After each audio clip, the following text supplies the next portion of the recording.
Hey guys, and welcome to one more episode of Builder Nation. For today's agenda, we have Chris Ziomek, founder and CEO at Build with Robots, a technology company simplifying work to the push of a button. So welcome, Chris. Thank you so much for being here. Thank you so much for joining today. Yeah, you're welcome, Lisa, and my pleasure.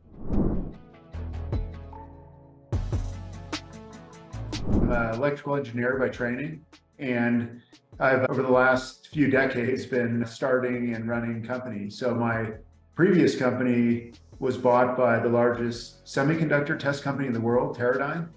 And while I was at Teradyne, I started buying robotics companies in 2015. And prior to that, I knew about robotics, but the CTO of a company called Universal Robots, I met at a corporate retreat in Boston in 2016, and he essentially got me on the path that we're on today. I left Teradyne for good in 2019 and have been working at Build with Robots ever since. And our mission is to bring robotics into new industries. There's a tremendous technological change happening all around us, and it's changing the nature of work. And we really want to be part of that and develop solutions that really bring the worker into the equation. We think it's a good business, but also good for our workforce. Okay, well, it is an interesting background. Thank you so much for sharing. I was reading an article about the company, and I know that you guys recently released Breezy Blue. It's really interesting because I've never heard of a smart automated disinfection robot before. So if you can please share a little bit about it, how it works, anything. When the pandemic hit in early 2020, we were doing autonomous painting robots. When the pandemic hit, we saw a need and an opportunity for us to help get our essential workers in essential workspaces open and people back to work. So we pivoted quickly, developed an initial product, an MVP for an autonomous disinfecting robot, and then brought that to market in production and fully engineered production units in early 2021. That product was called Breezy One. And we still have it, and it's in facilities and airports and schools and arenas throughout the Southwest, doing nightly autonomous disinfection. So it kind of does all by itself, navigates, uses a relatively safe hydrogen peroxide-based chemistry and aerosolizes it so you can cover a large space very quickly. So think of a whole wing of an airport, a few 100,000 square feet disinfected in less than an hour. So that's Breezy One.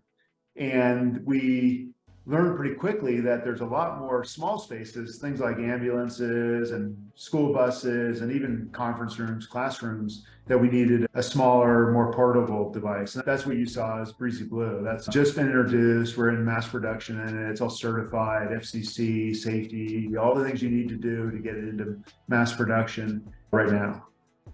Okay, so talking about the pandemic, that was actually an opportunity for you, an opportunity to transit from one industry to another. Talking about other methods, disinfection methods, what would you say Breezy Blue or Breezy General, it's the best choice? So there's a number of facets that we look at when we're looking at different industries to automate in.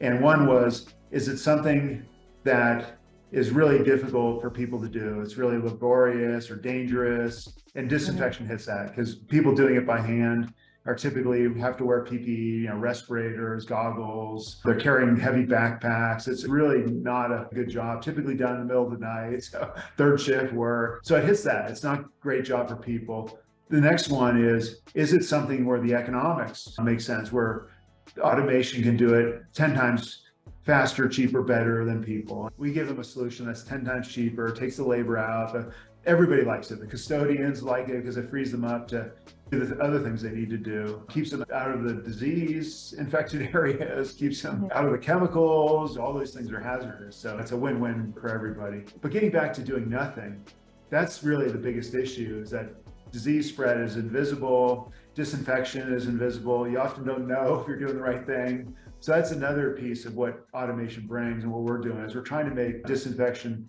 reliable and visible through data and science. The ability to disinfect thoroughly every time, to have a dashboard that shows you that, and even the instruments themselves on site, you can see they talk and they have lights and things that tell you what's going on, and all of that makes the disinfection a lot more apparent and visible to the people doing it and to the people occupying those spaces. Totally. I mean, talking about the pandemic with different CEOs and founders in the industry, most of them, they had a really tough time because of the procurement and supply chain issues. So how was that like for you? Because of what we were doing, we were classified as an essential workplace.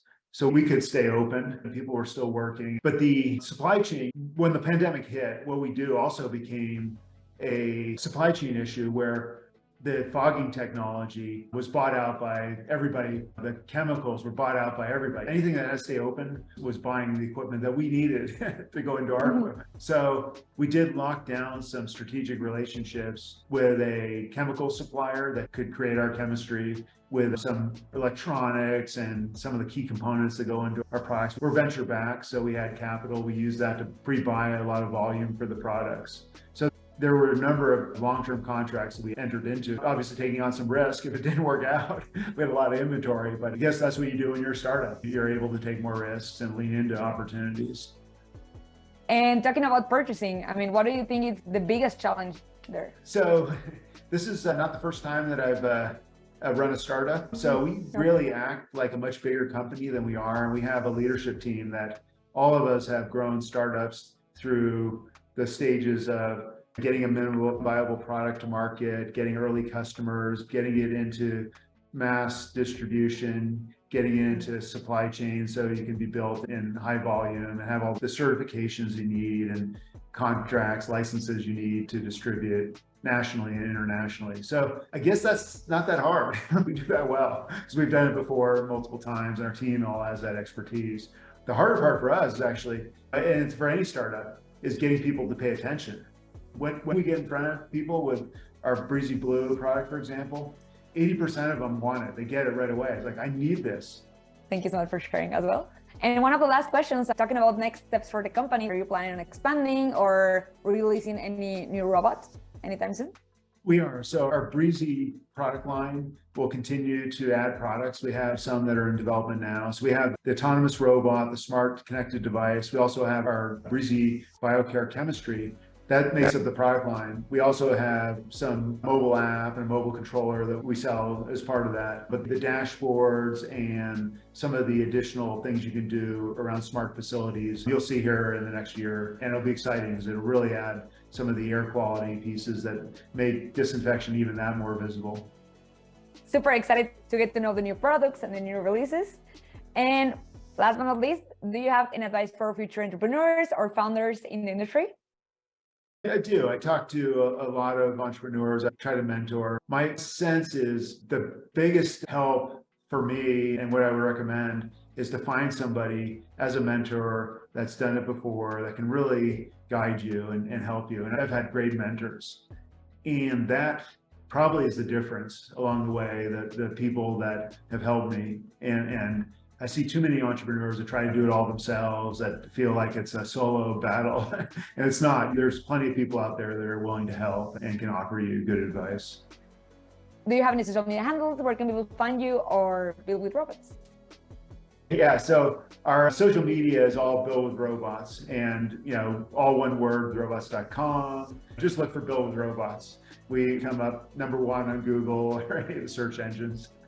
And remember, guys, that you can also find more information, interesting articles, interesting interviews, just like this one with Chris, directly on our website, controlhub.com/builder-nation. We would love to hear from you. And once again, Chris, thank you so much for being here. Thank you so much for being at the podcast. We loved having you today. Yeah, you're most welcome. Thank you. And thank you to Builder Nation.